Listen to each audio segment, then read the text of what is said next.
passage que nous allons regarder aujourd'hui, ce sera sur le livre de Genèse, chapitre 6, du verset 13 jusqu'au verset 22. Genèse, chapitre 6, du verset 13 à 22. Je vais lire. Alors Dieu dit à Noé, la fin de toute chair est arrêtée devant moi, car ils ont rempli la terre de violence. Voici, je vais les détruire avec la terre.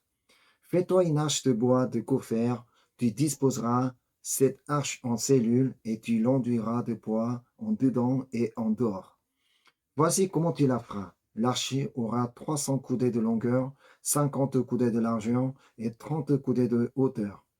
Tu feras à l'arche une fenêtre que tu réduiras à une coudée en haut. Tu établiras une porte sur le côté de l'arche et tu construiras un étage inférieur, un second et un troisième. Et moi, je vais faire venir le déluge d'eau sur la terre pour détruire toute chair ayant souffle de vie sous le ciel. Tout ce qui est sur la terre périra. Mais j'établis mon alliance avec toi. Tu entreras dans l'arche, toi et tes fils, ta femme et les femmes de tes fils avec toi. De tout ce qui vit, de toute chair, tu feras entrer dans l'arche deux de chaque espèce pour les conserver en vie avec toi. Il y aura un mâle et une femelle. Des oiseaux selon leur espèce, du bétail selon son espèce, et de tous les reptiles de la terre selon leur espèce. Deux de chaque espèce viendront vers toi pour que tu leur conserves la vie. Et toi, prends de tous les aliments que l'on mange et fais-en une provision auprès de toi afin qu'ils te servent de nourriture ainsi qu'à eux. C'est ce que fit Noé, il exécuta tout ce que Dieu lui avait ordonné. Amen. Je vous invite à la prière. Merci Seigneur. Merci parce que tu nous as donné encore cette occasion pour partager ta précieuse parole, pour écouter ta parole Seigneur. Seigneur, donne-nous la sagesse afin que nous puissions bien comprendre le message que tu veux nous donner aujourd'hui. Seigneur, sois présent dans ce moment. Je te confie ce moment, je te prie au nom de Jésus-Christ. Amen. Amen. Comme vous connaissez bien Noé, et nous savons tous bien que Noé était un homme choisi spécialement par Dieu. Genèse 6, verset 5 dit qu'il a été choisi à l'époque où la méchanceté de l'homme remplissait la terre. On va regarder Genèse, chapitre 6, verset 5. L'Éternel vit que la méchanceté des hommes était grande sur la terre et que toutes les pensées de leur cœur se portaient chaque jour uniquement vers le mal. Noé vivait à l'époque où la méchanceté des hommes était grande et que toutes les pensées de leur cœur se portaient chaque jour uniquement vers le mal. Le verset 6 dit que Dieu regrettait profondément de les voir ainsi. On va regarder Genèse 6, verset 6. L'Éternel se repentit d'avoir fait l'homme sur la terre, et il fut affligé en son cœur. Quand Dieu avait choisi Noé, dans de telles circonstances, 1600 ans se sont écoulés depuis la création du monde. Depuis que Dieu a créé le monde, 1600 ans ont été écoulés. Pour nous, 1600 ans, ça paraît très long. Mais pour ceux qui vivaient à cette époque-là, ce n'était pas si long que ça. Par exemple, Adam, il a vécu 930 ans. Et les autres ont tous vécu au moins 900 ans. C'est après Noé que la longévité a été raccourcie. C'est ce que dit Genèse, chapitre 6, verset 3. Alors l'Éternel dit, mon esprit ne restera pas à toujours dans l'homme, car l'homme n'est que chair et ses jours seront de 120 ans. Ce qui est surprenant, c'est que toutes les pensées de leur cœur se portaient chaque jour uniquement vers le mal. Depuis 1600 ans, alors que l'Esprit de Dieu est toujours resté dans l'homme. Chacun vivait plus de 900 ans, mais alors que l'Esprit de Dieu a été toujours avec eux, malheureusement, toutes leurs pensées toutes les pensées de leur cœur se portaient chaque jour uniquement vers le mal. Finalement, Dieu devait décider de détruire la terre, excepté Noé et sa famille. C'est ce que dit Genèse chapitre 6, verset 8. Mais Noé trouva grâce aux yeux de l'Éternel. Noé trouva grâce aux yeux de l'Éternel. Parmi tous ceux qui vivaient sur la terre, seul Noé a trouvé grâce aux yeux de l'Éternel. Le verset 9 nous explique comment il a pu trouver grâce aux yeux de l'Éternel.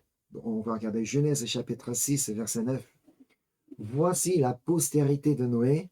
Noé était un homme juste et intègre dans son temps. Noé marchait avec Dieu. Tandis que la méchanceté des hommes était grande et que toutes les pensées de leur cœur se portaient chaque jour uniquement vers le mal, Noé, lui, il était un homme juste et intègre dans son temps et il marchait avec Dieu. Et encore, le verset 11 dit que la terre était corrompue. Genèse 6, verset 11. La terre était corrompue devant Dieu, la terre était pleine de violence. Alors que la terre était pleine de violence, Noé était un homme juste et intègre dans son temps et il marchait avec Dieu. C'est pourquoi on peut voir dans le texte aujourd'hui que Dieu l'a choisi pour qu'il construise une arche. Dieu dit son plan à Noé au verset 13 du texte aujourd'hui. Alors Dieu dit à Noé, la fin de toute chair est arrêtée par devant moi, car ils ont rempli la terre de violence. Voici, je vais les détruire avec la terre. Ce qui est important ici, c'est que même si ses ancêtres ont vécu plus de 900 ans, personne d'entre eux n'ont été détruit par le déluge.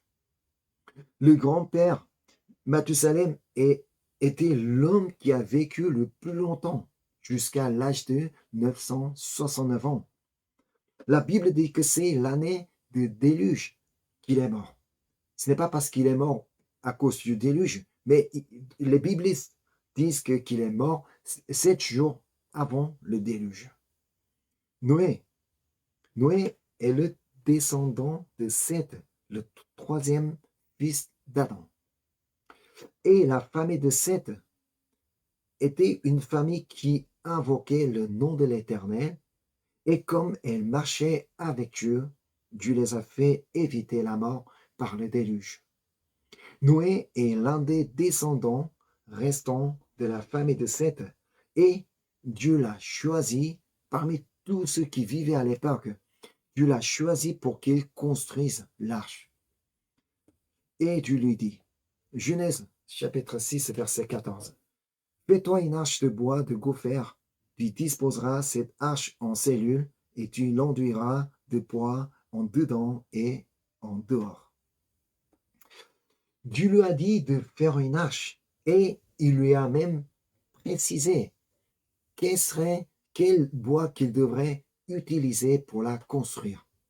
C'était le bois de gopher, mais en fait, personne d'aujourd'hui ne connaît exactement ce qu'est le bois de gopher.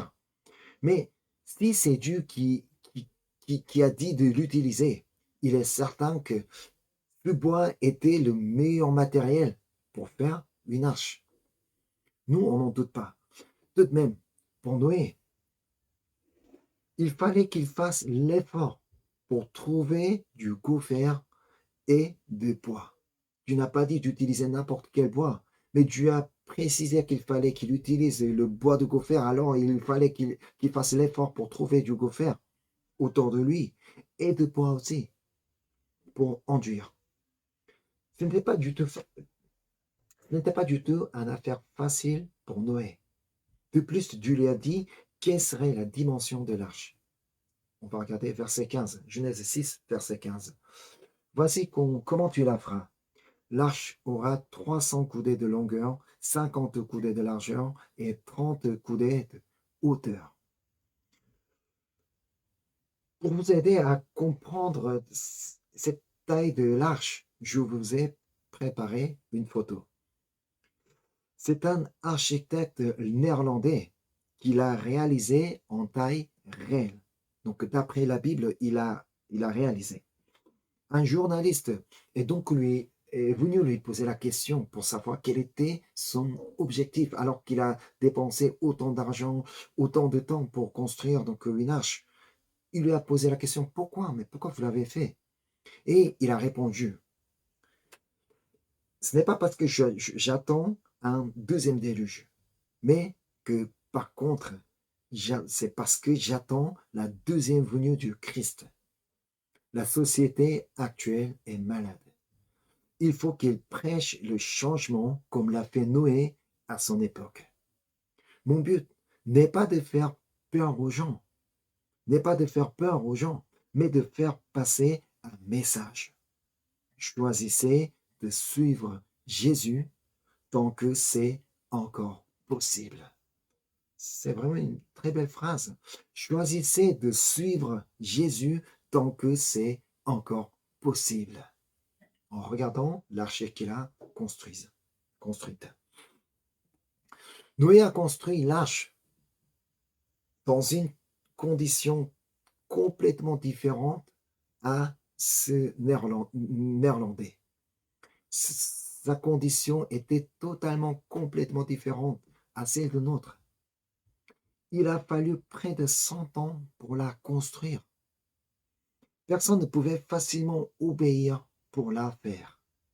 Mais lorsque Noé a obéi à la parole de Dieu, Dieu lui a dit, Genèse 6, 17, et moi, je vais faire venir le déluge d'eau sur la terre pour détruire toute chair ayant souffle de vie sous le ciel. Tout ce qui est sur la terre périra.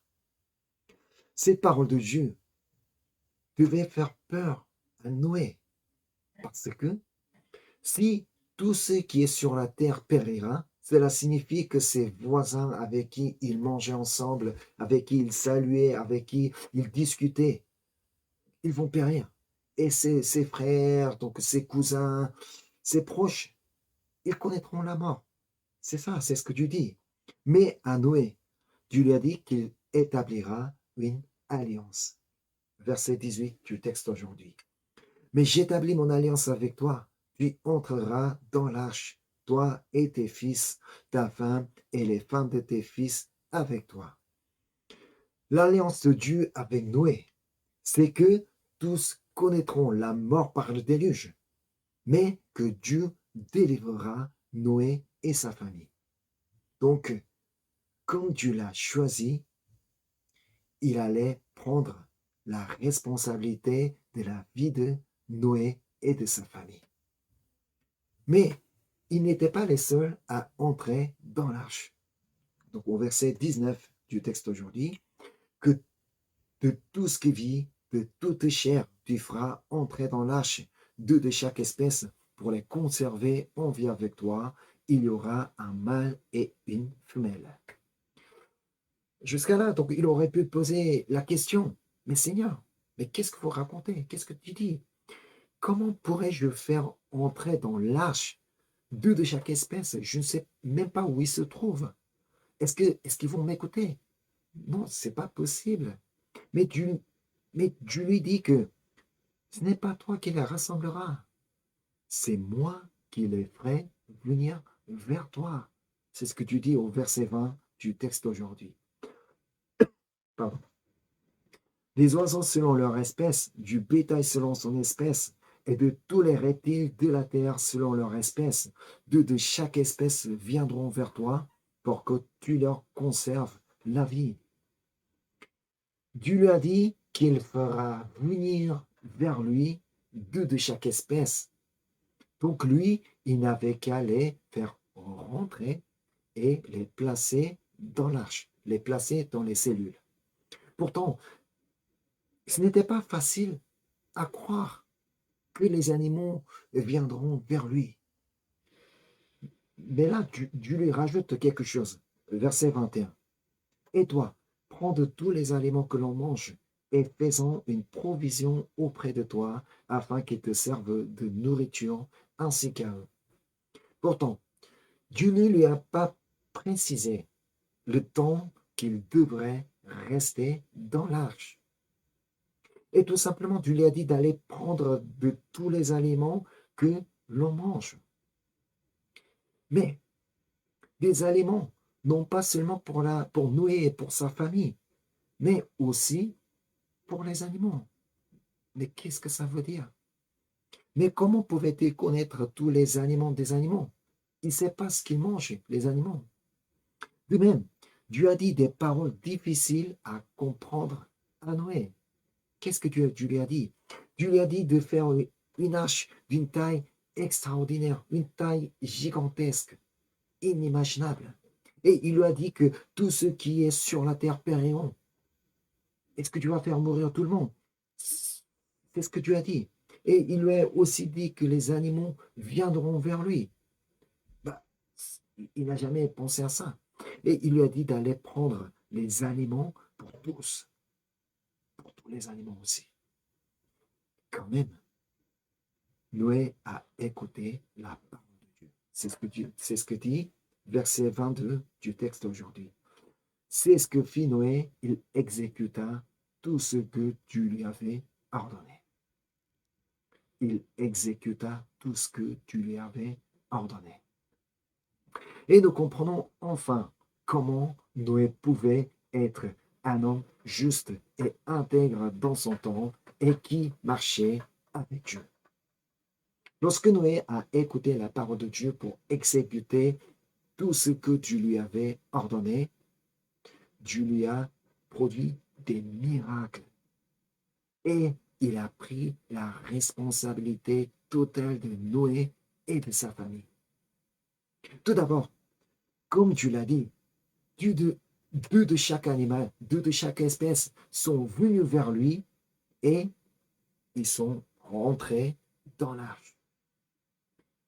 Il s'est passé quelque chose d'incroyable devant ses yeux. Vous imaginez la scène? Les animaux, ils arrivaient vers lui. Des animaux, des animaux qu'il connaissait peut-être déjà, mais des animaux qu'il n'avait jamais vus auparavant. Ils venaient deux par deux, en faisant la queue vers Noé. Et quand Noé leur a dit d'entrer dans l'arche, ils l'écoutaient, ils entraient tranquillement, ils montaient donc, dans l'arche. Et quand il les a placés dans les cellules, les animaux, ils l'ont écouté et ils ont pris chacun une cellule. Est-ce que vous pensez que c'est quelque chose de possible? Pourtant, ces animaux n'ont jamais été dressés par l'homme. À l'époque, il n'y avait pas encore un parc zoologique, il n'y en avait pas.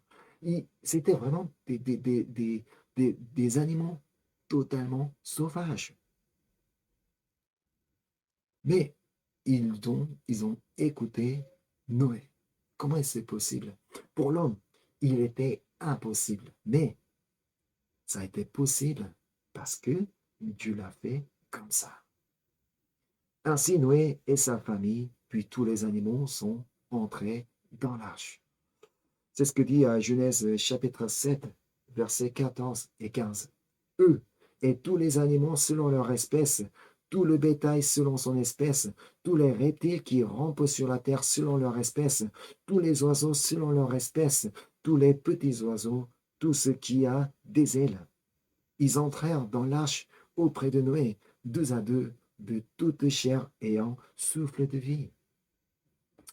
Quand ils sont tous entrés dans l'arche, Dieu a fermé la porte de l'arche et la pluie a commencé à tomber pendant 40 jours. Heureusement que Noé et sa famille ont été épargnés. Mais le problème, c'est qu'ils ne savaient pas jusqu'à quand ils devaient rester dans l'arche. La Bible dit qu'ils y sont restés pendant un an, même juste un peu plus d'un an.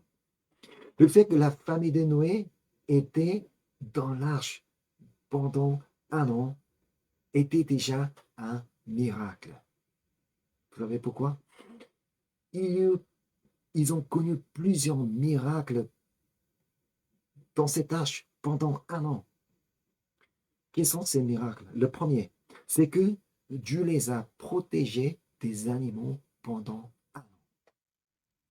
Comme je vous l'ai déjà dit, les animaux qui se trouvaient dans l'arche étaient des animaux sauvages, pas des animaux domestiques, des animaux sauvages qui n'ont jamais eu de relation avec des hommes. Pensez-vous qu'il est possible de rester dans un même espace? Il n'y a pas de sortie, on ne peut pas sortir, on ne peut pas quitter le lieu. On doit rester dans ce même espace avec des animaux sauvages. Si par exemple, donc, si chez vous, aujourd'hui, il y a des animaux qui viennent habiter avec vous, vous n'avez pas le droit de sortir. Vous devez rester avec ces animaux pendant un an. Est-ce que vous allez pouvoir tenir? Non. Parmi ces animaux, il y avait des animaux très dangereux aussi. Des félins étaient là, des tigres, des lions. Ils étaient là.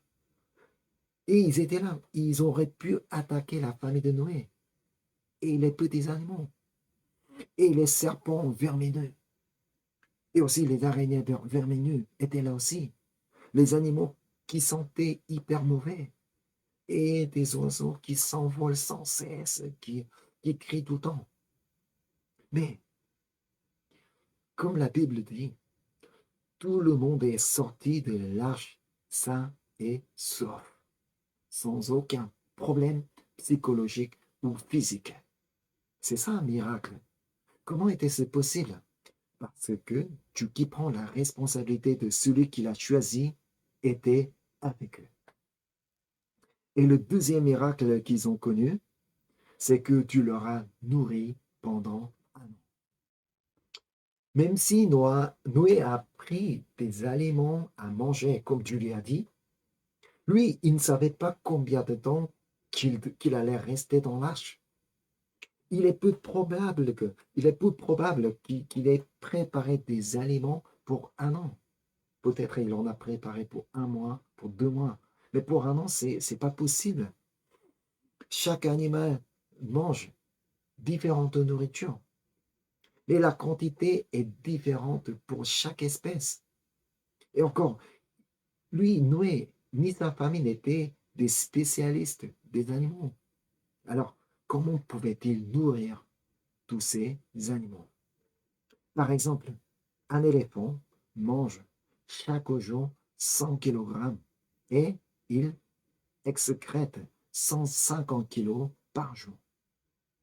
Ça veut dire qu'il aurait pu manger en un an plus de 36 tonnes de nourriture et il aurait pu excréter plus de 50 tonnes.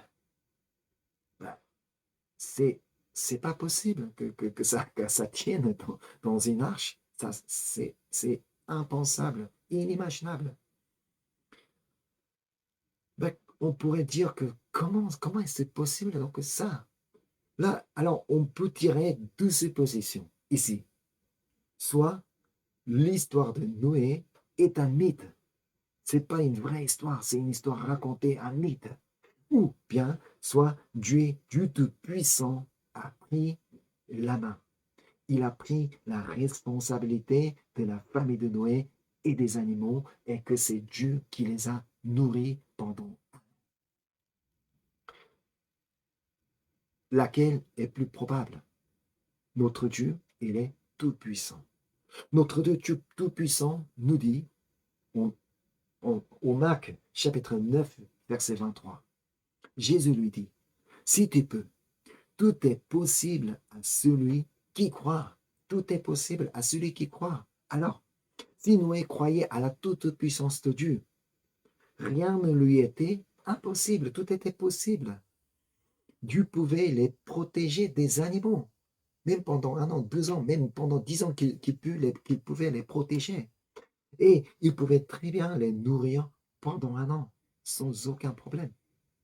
Et encore, Dieu a gardé l'arche pour ne pas être renversée, parce que l'arche a resté sur l'eau pendant un an. L'arche pouvait être renversée, mais Dieu l'a protégée. Mais Dieu l'a protégée du naufrage et de toute maladie. Il aurait pu avoir des maladies dans l'arche, mais il n'y en a pas eu. Le Dieu que Noé croyait est le même que le nôtre. Nous croyons le même Dieu. Le Dieu de Noé et notre Dieu n'est pas différent. Il est le même.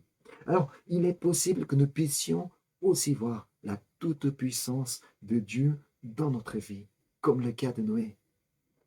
Dieu qui avait protégé Noé et sa famille pourrait aussi nous garder de la même manière. Dieu a donné. Alors donc vous connaissez la promesse que Dieu a donnée par Ésaïe. Ésaïe 43, verset 2. Si tu traverses les eaux, je serai avec toi. Et les fleuves, ils ne te submergeront point. Si tu marches dans le feu, tu ne te brûleras pas et la flamme ne t'embrassera pas. Vous connaissez, c'est ça, c'est ce qui a été vraiment été produit dans la Bible. Alors, si Dieu a choisi quelqu'un, Dieu prend la responsabilité totale de lui. Alors, si vous souhaitez aussi être choisi par Dieu, alors qu'est-ce que vous devez faire? Marcher avec lui.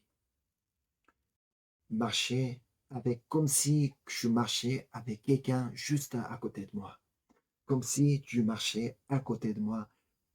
Quand vous parlez, quand vous faites quelque chose, marchez toujours avec Dieu. Croyez que Dieu prendra la responsabilité de celui qui marche avec lui et celui qui exécute tout ce que Dieu lui a ordonné. Ainsi donc, marchez avec Dieu et obéissez à la parole de Dieu, même si elle vous paraît incompréhensible. Faites confiance en Dieu et obéissez à sa parole afin d'être reconnu comme un juste et intègre dans son temps, comme Noé l'était lui-même dans son temps. Soyez donc comme Noé, afin que Dieu puisse aussi produire des miracles dans votre vie. Amen.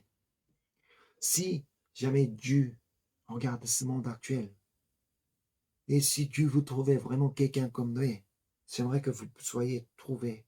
J'aimerais que vous puissiez obtenir la faveur de Dieu grâce à votre foi, grâce à la confiance que vous faites en Dieu. Et parce que vous faites confiance à la parole de Dieu, c'est ainsi que, grâce à votre foi, Dieu produira des miracles et Dieu montrera sa toute-puissance. Amen. Prions Dieu. Merci Seigneur de nous avoir donné cette occasion de partager ta précieuse parole. Seigneur, tu nous as donné la parole. Seigneur, donne la foi afin que nous soyons comme Noé. Nous voulons être comme Noé, injuste et intègre dans son temps. Et comme Noé marchait avec toi, nous souhaitons aussi marcher avec toi. C'est ainsi que nous croyons que nous allons aussi pouvoir voir des miracles produire dans notre vie. Nous croyons que tu es tout puissant, Seigneur. Alors nous voulons vraiment faire confiance à toi, Seigneur. Merci encore une fois. Je te prie au nom de Jésus-Christ.